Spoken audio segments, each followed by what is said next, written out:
दूसरा अध्याय। संजय ने धृतराष्ट्र से कहा, हे महाराज, उस प्रकार करुणा से व्याप्त, आंसू से पूर्ण तथा व्याकुल नेत्रों वाले शुकायु उस अर्जुन के प्रति भगवान मधुसूदन ने ये वचन कहा। श्री भगवान उवाच। श्री भगवान बोले, हे अर्जुन, तुझे इस असमय में ये मोह किस हेतु से प्राप्त हुआ? क्योंकि ना तो ये श्रेष्ठ पुरुषों द्वारा आचरित है, ना स्वर्ग को देने वाला है और ना कीर्ति को करने वाला ही है। इसलिए हे अर्जुन, नपुंसकता को मत प्राप्त हो, तुझ में ये उचित नहीं जान पड़ती। हे पार्थ, हृदय की तुच्छ दुर्बलता को त्याग कर युद्ध के लिए खड़ा हो जा। अर्जुन उवाच। अर्जुन बोले, हे मधुसूदन, मैं रणभूमि में किस प्रकार बाणों से भीष्म पितामह और द्रोणाचार्य के विरुद्ध लड़ूंगा? क्योंकि हे अरिसूदन, वे दोनों ही पूजनीय हैं। इसलिए इन महानुभाव गुरुजनों को न मारकर मैं इस लोक में भिक्षा का अन्न भी खाना कल्याणकारक समझता हूं। क्योंकि गुरुजनों को मारकर भी इस लोक में रुधिर से सने हुए अर्थ और कामरूप भोगों को ही तो भोगूंगा। हम ये भी नहीं जानते कि हमारे लिए युद्ध करना और ना करना, इन दोनों में कौन सा श्रेष्ठ है। अथवा ये भी नहीं जानते कि उन्हें हम जीतेंगे या हमको वे जीतेंगे। जिनको मारकर हम जीना भी नहीं चाहते, वे ही हमारे आत्मीय धृतराष्ट्र के पुत्र हमारे मुकाबले में खड़े हैं। इसलिए कायरता रूप दोष से उपहत हुए, स्वभाव वाला तथा धर्म के विषय में मोहचित हुआ, मैं आपसे पूछता हूं कि जो साधन निश्चित कल्याणकारक हो वो मेरे लिए कहिए। क्योंकि मैं आपका शिष्य हूं, इसलिए आपके शरण हुए मुझको शिक्षा दीजिए। क्योंकि भूमि में निष्कंटक, धन धान्य संपन्न, राज्य को और देवताओं के स्वामीपन को प्राप्त होकर भी मैं उस उपाय को नहीं देखता हूं जो मेरी इंद्रियों के सुखाने वाले शोक को दूर कर सके।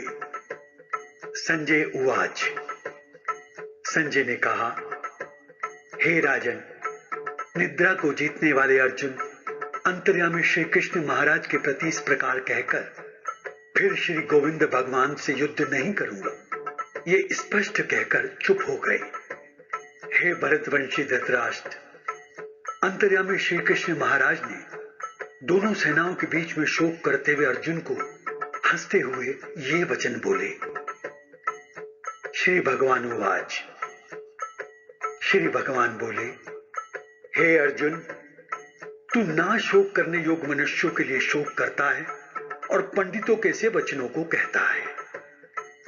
परंतु जिनके प्राण चले गए हैं उनके लिए और जिनके प्राण नहीं गए हैं उनके लिए भी पंडित जन शोक नहीं करते। ना तो ऐसा ही है कि मैं किसी काल में नहीं था, तू नहीं था, अथवा ये राजा लोग नहीं थे, और ना ऐसा ही है कि इससे आगे हम सब नहीं रहेंगे। जैसे जीवात्मा की इस देह में बालकपन, जवानी और वृद्धावस्था होती है, वैसे ही अन्य शरीर की प्राप्ति होती है। उस विषय में धीर पुरुष मोहित नहीं होता। हे कुंती पुत्र, सर्दी गर्मी और सुख दुख को देने वाले इंद्रिय और विषयों के संयोग तो उत्पत्ति विनाशील और अनित्य है। इसलिए हे भारत, उनको तू सहन कर। क्योंकि हे अर्जुन, दुख सुख को समान समझने वाले जिस धीर पुरुष को ये इंद्रियां और विषयों के संयोग व्याकुल नहीं करते, वो मोक्ष के योग्य होता है। असत वस्तु की तो सत्ता नहीं है और सत का अभाव नहीं है। इस प्रकार इन दोनों का ही तत्व ज्ञानी पुरुषों द्वारा देखा गया है। हे अर्जुन, नाश रहित तो तू उसको जान जिससे ये संपूर्ण जगत दृश्य वर्ग व्याप्त है। इस अविनाशी का विनाश करने में कोई भी समर्थ नहीं है। इस नाश रहित अप्रमेय नित्य स्वरूप जीवात्मा के ये सब शरीर नाशवान कहे गए हैं। इसलिए हे भरतवंशी अर्जुन, तू युद्ध कर। जो इस आत्मा को मारने वाला समझता है तथा जो इसको मरा मानता है, वे दोनों ही नहीं जानते। क्योंकि ये आत्मा वास्तव में ना तो किसी को मारता है और ना किसी के द्वारा मारा जाता है। ये आत्मा किसी काल में भी ना तो जन्मता है और ना मरता ही है, तथा ना ये उत्पन्न होकर फिर होने वाला ही है, क्योंकि ये अजन्मा, नित्य, सनातन और पुरातन है। शरीर के मारे जाने पर भी ये नहीं मारा जाता। हे प्रथापुत्र अर्जुन, जो पुरुष इस आत्मा को नाश रहित, नित्य, अजन्मा और अव्यय्य जानता है, वो पुरुष कैसे किसको मरवाता है और कैसे किसको मारता है। वासांसि जीर्णानि यथा विहाय नवानि गृह्णाति नरोपराणि तथा शरीराणि विहाय जीर्णान्यन्यानि संयाति नवानि देहि। जैसे मनुष्य पुराने वस्त्रों को त्याग कर दूसरे नए वस्त्रों को ग्रहण करता है, वैसे ही जीवात्मा पुराने शरीर को त्याग कर दूसरे नए शरीरों को प्राप्त होता है। नैनम छिन्दन्ति शस्त्राणि नैनम दहति पावकः न चैनम क्रेदयन्त्यापो न शोषयति मारुतः। इस आत्मा को शस्त्र नहीं काट सकते, इसको आग नहीं जला सकती, इसको जल नहीं गला सकता और वायु नहीं सुखा सकता, क्योंकि ये आत्मा अछेद्य है। ये आत्मा अधाह्य, अक्लेद्य और निस्संदेह अशोष्य है, तथा यह आत्मा नित्य, सर्वव्यापी, अचल, स्थिर रहने वाला और सनातन है। ये आत्मा अव्यक्त है, ये आत्मा अचिंत्य है और ये आत्मा विकार रहित कहा जाता है। इससे हे अर्जुन, इस आत्मा को उपर्युक्त प्रकार से जानकर तू शोक करने को योग्य नहीं है, अर्थात तुझे शोक करना उचित नहीं है। किंतु यदि तू इस आत्मा को सदा जन्मने वाला तथा सदा मरने वाला मानता हो, तो भी हे महाबाहु, तू इस प्रकार शोक करने को योग्य नहीं है। जातस्य ही ध्रुवो मृत्यु ध्रुवम जन्म मृतस्य च तस्मादपरिहार्यर्थे न त्वं शोचितो मर्हसि। क्योंकि इस मान्यता के अनुसार जन्मे हुए की मृत्यु निश्चित है और मरे हुए का जन्म निश्चित है। इससे भी इस बिना उपाय वाले विषय में तू शोक करने को योग्य नहीं है। हे अर्जुन, संपूर्ण प्राणी जन्म से पहले अप्रकट थे और मरने के बाद भी अप्रकट हो जाने वाले हैं, केवल बीच में ही प्रकट हैं। फिर ऐसी स्थिति में क्या शोक करना है। कोई एक महापुरुष ही इस आत्मा को आश्चर्य की भांति देखता है और वैसे ही दूसरा कोई महापुरुष ही इसके तत्व का आश्चर्य की भांति वर्णन करता है, तथा दूसरा कोई अधिकारी पुरुष ही इसे आश्चर्य की भांति सुनता है और कोई कोई तो सुनकर भी इसको नहीं जानता। हे अर्जुन, ये आत्मा सबके शरीर में सदा ही अवध्य है। इस कारण संपूर्ण प्राणियों के लिए तू शोक करने के योग्य नहीं है, तथा अपने धर्म को देखकर भी तू भय करने के योग्य नहीं है, अर्थात तुझे भय नहीं करना चाहिए, क्योंकि क्षत्रिय के लिए धर्मयुक्त युद्ध से बढ़कर दूसरा कोई कल्याणकारी कर्तव्य नहीं है। हे पार्थ, अपने आप प्राप्त हुए और खुले हुए स्वर्ग के द्वार रूप इस प्रकार के युद्ध को भाग्यवान क्षत्रिय लोग ही पाते हैं। किंतु यदि तू इस धर्म युक्त युद्ध को नहीं करेगा, तो सब धर्म और कीर्ति को खोकर पाप को प्राप्त होगा, तथा सब लोग तेरी बहुत काल तक रहने वाली अपकीर्ति का भी कथन करेंगे। माननीय पुरुष के लिए अपकीर्ति मरण से भी बढ़कर है, और जिनकी दृष्टि में तू पहले बहुत सम्मानित होकर अब लघुता को प्राप्त होगा, वे महारथी लोग तुझे भय के कारण युद्ध से हटा हुआ मानेंगे। तेरे बैरी लोग तेरे सामर्थ्य की निंदा करते हुए तुझे बहुत से न कहने योग्य वचन भी कहेंगे। हे अर्जुन, उससे अधिक दुख और क्या होगा।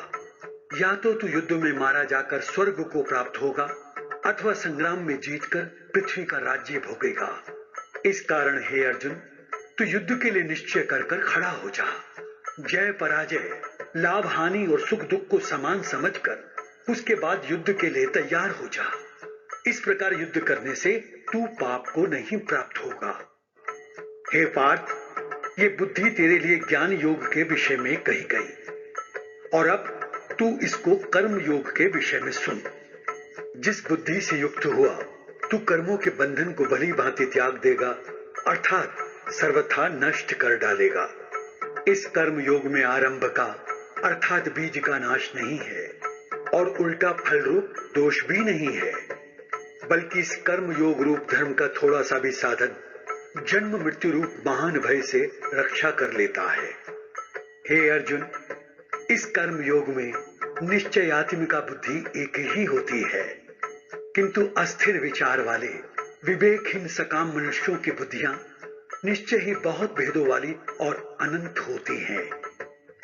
हे अर्जुन, जो भोगों में तन्मय हो रहे हैं, जो कर्म फल के प्रशंसक वेद्य वाक्यों में ही प्रीति रखते हैं, जिनकी बुद्धि में स्वर्ग ही परम प्राप्य वस्तु है और जो स्वर्ग से बढ़कर दूसरी कोई वस्तु ही नहीं है, ऐसा कहने वाले हैं, वे अविवेकी जन इस प्रकार की जिस पुष्पित अर्थात दिखाऊ शोभा युक्त वाणी को कहा करते हैं, जो कि जन्म रूप कर्म फल देने वाली एवं भोग तथा ऐश्वर्य की प्राप्ति के लिए नाना प्रकार की बहुत सी क्रियाओं का वर्णन करने वाली है, उस वाणी द्वारा जिनका चित्त हर लिया गया है, जो भोग और ऐश्वर्य में अत्यंत आसक्त है, उन पुरुषों की परमात्मा में निश्चयात्मिका बुद्धि नहीं होती।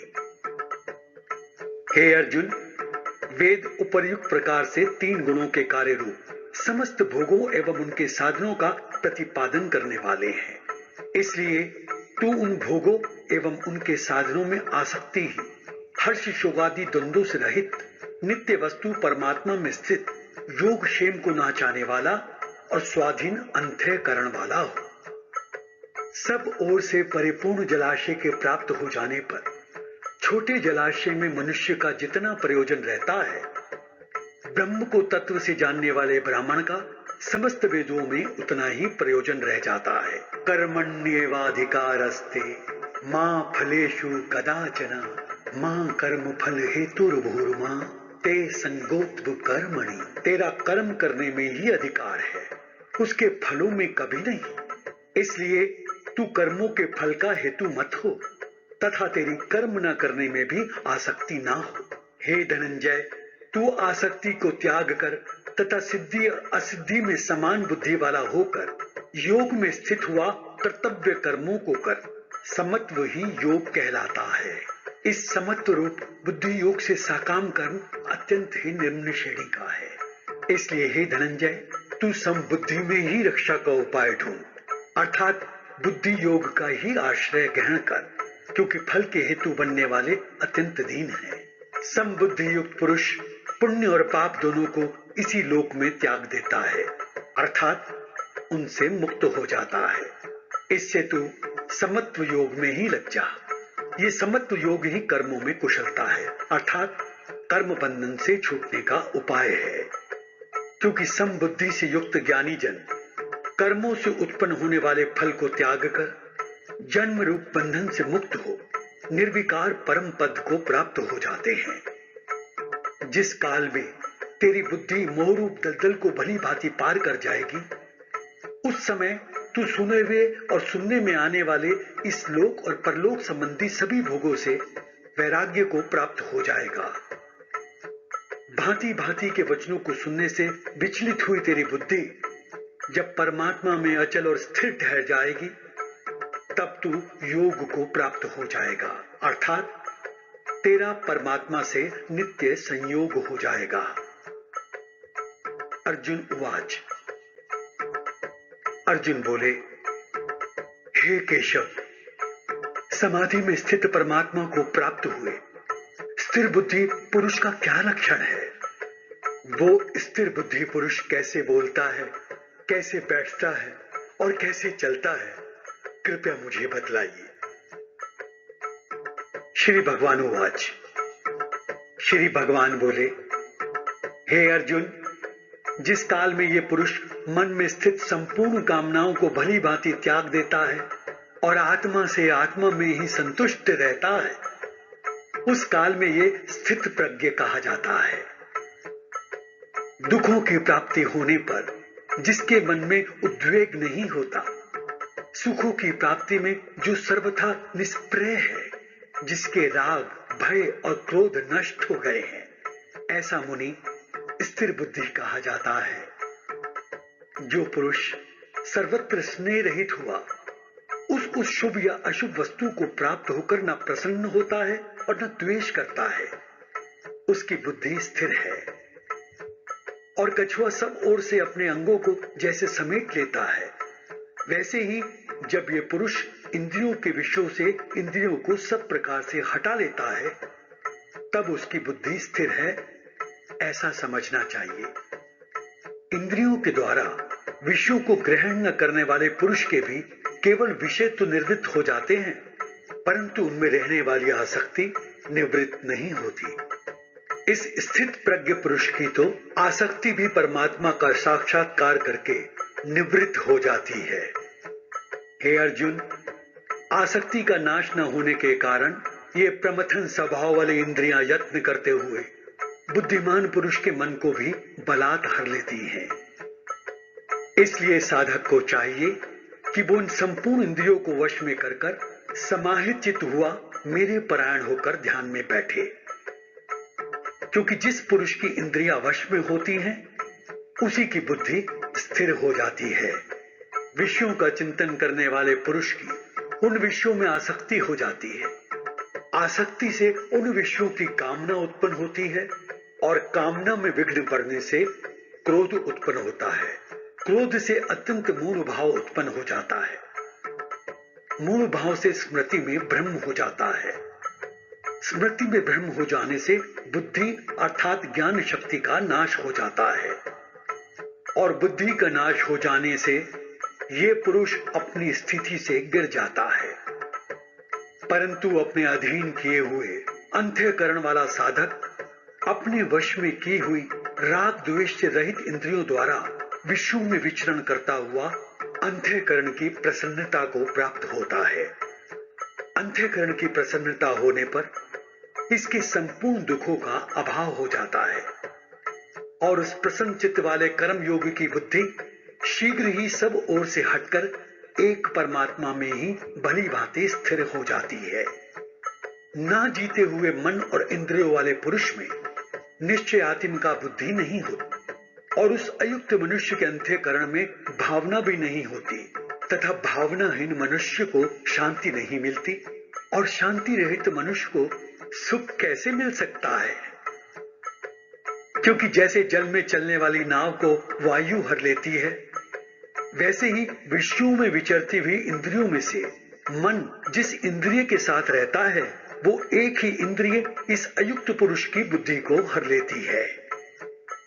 इसलिए हे महाबाहु, जिस पुरुष की इंद्रियां इंद्रियों के विषयों से सब प्रकार निर्ग्रह की हुई हैं, उसी की बुद्धि स्थिर है।